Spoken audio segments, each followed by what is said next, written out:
We're making a transition right now in the Marketing Step-by-Step program. We're now moving to Section 4, Marketing Actions.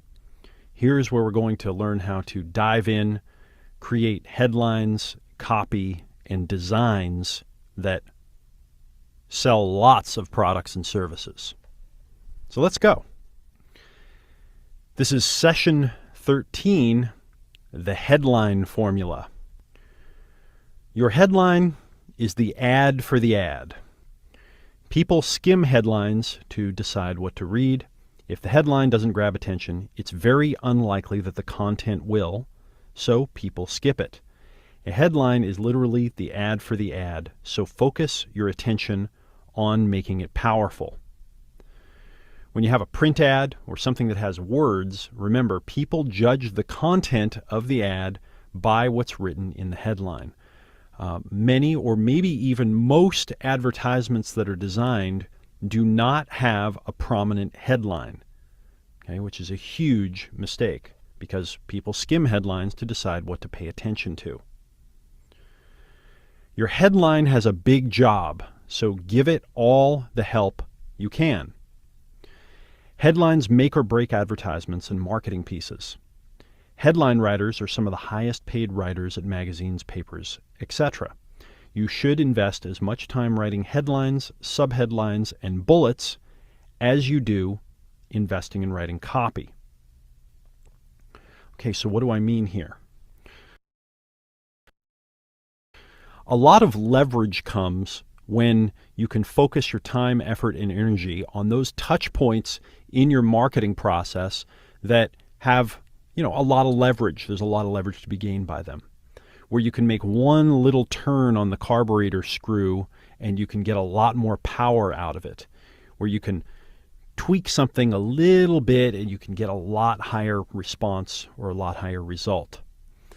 Because we humans are overworked, we're over-communicated, we're over-distracted, we're constantly scanning the horizon to see if there's anything that might be of value to us. We're very distractible.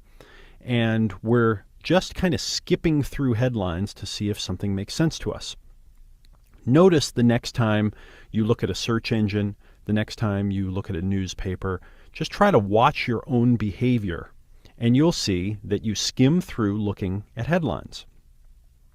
So it goes to show, if this is the ad for the ad, if this is the make or break, that we should put a lot of time and effort and energy into writing the headline.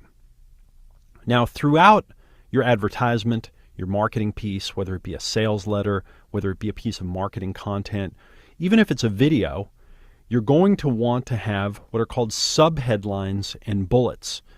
And these are really little miniature headlines that are used throughout to focus value, to condense what you're trying to say into a short phrase, to really juice up your communication.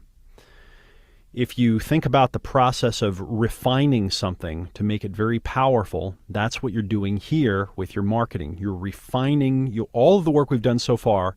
You're putting it into one group of a few words, maybe 5, 10, 20 words that will be your headline, and this is going to go out and be one of your primary marketing tools or weapons.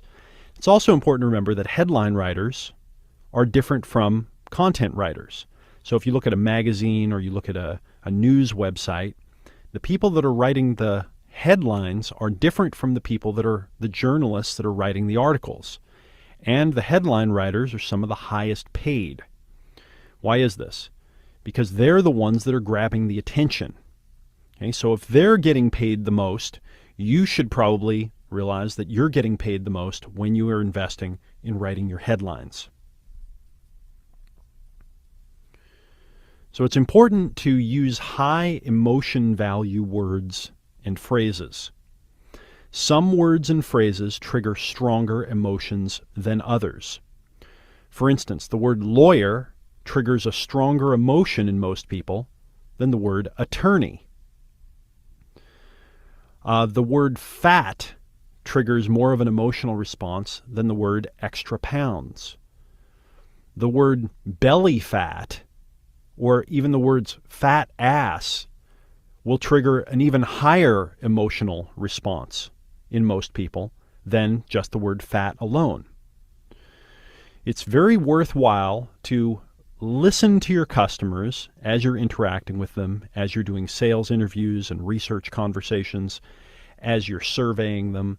Listen carefully to the words that they're using and see if you can pinpoint the specific high emotion value words to use in your advertisements and in your marketing.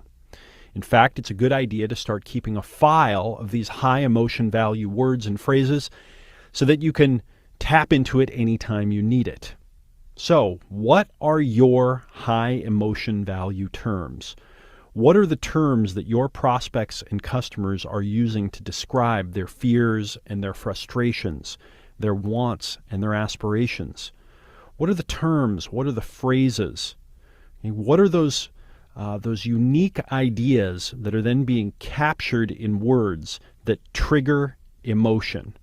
These are the words you should use in your headlines. Offer the promise of a result, a benefit, or relief in your headline. As we've learned, people are motivated by results, benefits, relief, so offer these key motivators in your headline or your opening.